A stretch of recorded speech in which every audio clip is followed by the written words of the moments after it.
press the bell icon on the YouTube app and never miss another update. नमस्कार दोस्तों, स्वागत है आपका अपने YouTube channel one day exam preparation में। तो दोस्तों आज हमारी इतिहास की छठी क्लास है और आज हम देखेंगे छठी शताब्दी ईसा पूर्व के बाद का भारत। तो चलिए दोस्तों शुरू करते हैं। उससे पहले लेकिन दोस्तों अगर आप हमारे इस चैनल पर नए हैं तो हमारे इस चैनल को सब्सक्राइब करें ताकि आपको हमारी शाम की जीएस की और सुबह करंट अफेयर्स की वीडियो की नोटिफिकेशंस मिलती रहें। तो चलिए दोस्तों शुरू करते हैं। हेरोडोटस को माना जाता है, तो दोस्तों इसका जो सही जवाब है हेरोडोटस को इतिहास का जनक माना जाता है। और भूगोल का जनक किसे माना जाता है? तो दोस्तों भूगोल का जनक माना जाता है टॉलमी को। और राजनीति शास्त्र की बात करें तो राजनीति शास्त्र का जनक माना जाता है अरस्तु को।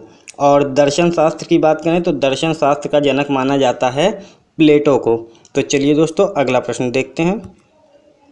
निम्नलिखित मगध के राजवंशों को काल क्रमानुसार लिखिए। तो दोस्तों इसमें जो है ये हर्यक वंश जो है सबसे पहले आया था। हर्यक वंश के बाद शिशुनाग वंश के बाद नंद वंश। तो दोस्तों ऐसा हम देखेंगे ऑप्शन में कहाँ है, ये हमारा सी ऑप्शन हमारा राइट होगा। सबसे आखिरी में मौर्य वंश आया था। तो दोस्तों जो हर्यक वंश का शासनकाल था वो था 544 ईसा पूर्व से लेकर के 412 ईसा पूर्व तक का। और उसके बाद जो है शिशुनाग वंश आया। शिशुनाग का वंश का जो कालक्रम था वो था 412 ईसा पूर्व से 345 ईसा पूर्व तक का। उस शिशुनाग वंश के बाद नंद वंश आया। नंद वंश का जो है 345 ईसा पूर्व से 322 ईसा पूर्व तक था। और 322 ईसा पूर्व से 184 ईसा पूर्व तक मौर्य वंश का शासन रहा। तो चलिए दोस्तों अगला प्रश्न।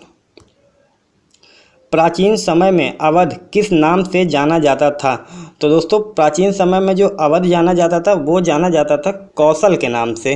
अवध जो है वर्तमान में भी उत्तर प्रदेश का एक भाग है जो प्राचीन काल में कौशल कहलाता था और इसकी राजधानी अयोध्या थी। चलिए दोस्तों अगला प्रश्न देख लेते हैं। निम्नलिखित नामों में से प्राचीन भारत के चिकित्सकीय त्रय की पहचान कीजिए। तो मतलब इसमें हमें ये बताना है कि कौन से 3 नाम ऐसे हैं जो कि प्राचीन भारत में चिकित्सा के क्षेत्र में प्रसिद्ध थे।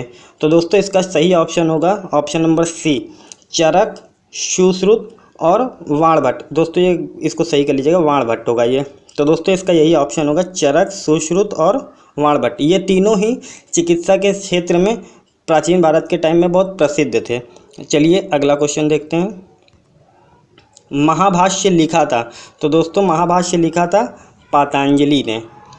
चलिए अगला क्वेश्चन देखते हैं। यहूदियों की धार्मिक पाठ का क्या नाम है? तो दोस्तों जो यहूदियों के धार्मिक पाठ का नाम है उसका नाम है मूसा संहिता। तो दोस्तों बी ऑप्शन आपका बिल्कुल सही हो जाएगा। यहूदियों के धार्मिक पाठ को मूसा संहिता कहते हैं। और ये जैद अवेस्ता की बात करें तो जैद अवेस्ता कहते हैं पारसियों के धार्मिक पाठ को। और त्रिपिटक मैंने पहले की क्लास में बता रखा है कि ये त्रिपिटक बौद्ध धर्म से संबंधित है, ये बौद्धों के धार्मिक पाठ को कहते हैं। चलिए अगला क्वेश्चन देखते हैं। किस सेना ने ग्रीक शासक सिकंदर के साथ झेलम नदी के तट पर मुकाबला किया था? तो दोस्तों इसका सही जवाब है पोरस। ऑप्शन नंबर सी जो है हमारा सही है। पोरस की सेना ने सिकंदर की सेना का झेलम नदी के तट पर मुकाबला किया था। इसे हम हाइडेस्पीज या वितस्ता का युद्ध भी कहते हैं। चलिए अगला क्वेश्चन देखते हैं। अलेक्जेंडर, सिकंदर और पोरस ने लड़ाई लड़ी थी। तो दोस्तों ये ऑप्शन जो है ये गलत है, ये क्वेश्चन ये गलत है क्योंकि हाइडेस्पीज का युद्ध, वितस्ता का युद्ध और झेलम का युद्ध तीनों ही एक ही चीज़ है। झेलम को ही वितस्ता प्राचीन भारत में कहा जाता था और यूनान में झेलम को ही हाइडेस्पीस कहा जाता था। तो दोस्तों ये ऑप्शन इसका जो है गलत है। लेकिन जिनकी लड़ाई हुई थी इसको मैं बता दूं, इसको हम हाइडेस्पीस का युद्ध, झेलम का युद्ध या वितस्ता का युद्ध बोलते हैं। चलिए दोस्तों अगला प्रश्न देखते हैं। प्राचीन काल में स्रोत सामग्री लिखने के लिए प्रयुक्त भाषा थी। तो दोस्तों इसका जो सही जवाब होगा, जो प्राचीन काल में जो स्रोत सामग्री लिखने के लिए भाषा युक्त होती थी वो होती थी संस्कृत भाषा। संस्कृत भाषा का प्राचीन काल में उपयोग काफ़ी ज़्यादा होता था। चलिए अगला क्वेश्चन। उस राज्य का नाम बताइए जिसने पहली बार युद्ध में हाथियों का इस्तेमाल किया। तो दोस्तों युद्ध में हाथियों का इस्तेमाल किया गया था मगध के द्वारा। चलिए अगला प्रश्न देखते हैं। मगध के उत्थान के लिए कौन सा प्रथम शासक उत्तरदायी था? तो दोस्तों इसके लिए जो ऑप्शन होगा बिंबिसार हमारा एकदम सही हो जाएगा। बिंबिसार जो है हमारे हर्यक वंश का संस्थापक था और हर्यक वंश का शासनकाल मैंने बताया 544 ईसा पूर्व से 412 ईसा पूर्व तक का था और इनकी जो राजधानी थी ये थी राजगृह। चलिए अगला क्वेश्चन देखते हैं। 6ठी शताब्दी ईसा पूर्व मगध में किसका विशाल भंडार था? तो दोस्तों मगध में जो विशाल भंडार था वो था लोहे का। कई कारण है जिसकी वजह से मगध बहुत महत्वपूर्ण था, वो अभी हम आगे क्वेश्चन में डिस्कस करते हैं। चलिए अगला क्वेश्चन देखते हैं। भारत में सबसे पुराना लौह युग जुड़ा हुआ है? तो दोस्तों इसका जो सही ऑप्शन होगा ये ऑप्शन नंबर ए, चित्रित धूसर मृद भांडों के साथ।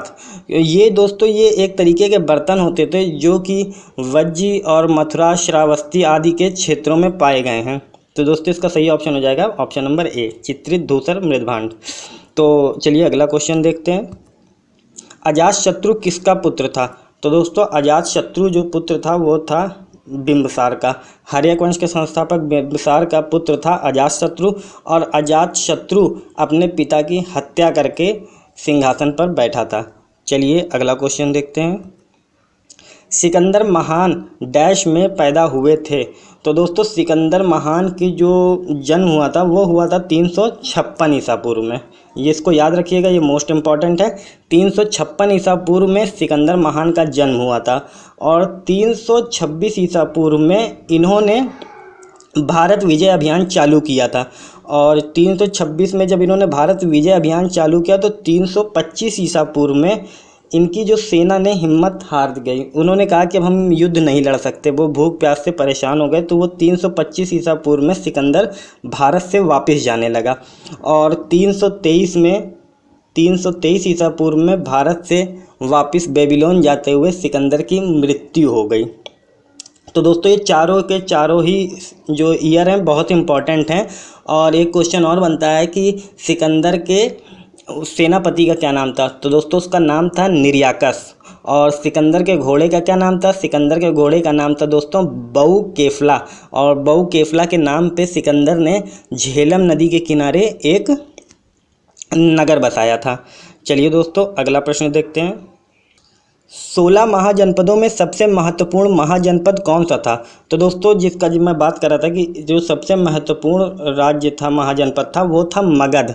और क्यों था? क्योंकि दोस्तों वहाँ की जो स्थिति ऐसी थी कि वहाँ पे जंगल बहुत ही प्रचुर मात्रा में थे, जिससे वहाँ पे हाथी मिल जाते थे। साथ में उनको लकड़ियाँ भी मिल जाती थी और साथ ही साथ वहाँ की भूमि बहुत उपजाऊ भी थी, जिससे कि उनको अनाज की भी कोई समस्या नहीं होती थी। और साथ में ही वहाँ की जो भूमि थी वहाँ पे खनिज बहुत मात्रा में था, जिससे वो अपने अस्त्र शस्त्र वो बनाते थे और उसको बेच के काफ़ी वो संपन्न राज्य था। चलिए अगला क्वेश्चन देखते हैं।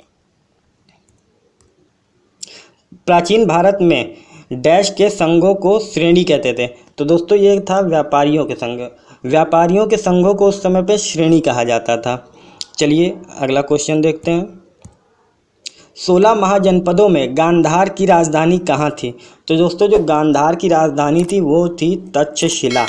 और जो अंग की राजधानी थी, अंग की चंपा राजधानी थी। और वैशाली राजधानी थी वज्जी की। और विराटनगर राजधानी थी मत्स्य राज की। चलिए अगला क्वेश्चन देखते हैं। हर्यक वंश का अंतिम शासक कौन था? तो दोस्तों हर्यक वंश का जो अंतिम शासक था वो था नागदशक। और अब बात करें कि घनानंद था नंद वंश का अंतिम शासक। और बृहदर्थ था मौर्य वंश का अंतिम शासक। और देवभूति था शुंग वंश का अंतिम शासक। तो दोस्तों आपको हमारी वीडियो कैसी लगी हमें कमेंट करके बताएं। और अगर आपको हमारी वीडियो पसंद आई हो तो हमारे चैनल को सब्सक्राइब करें और वीडियो को लाइक करें। धन्यवाद दोस्तों।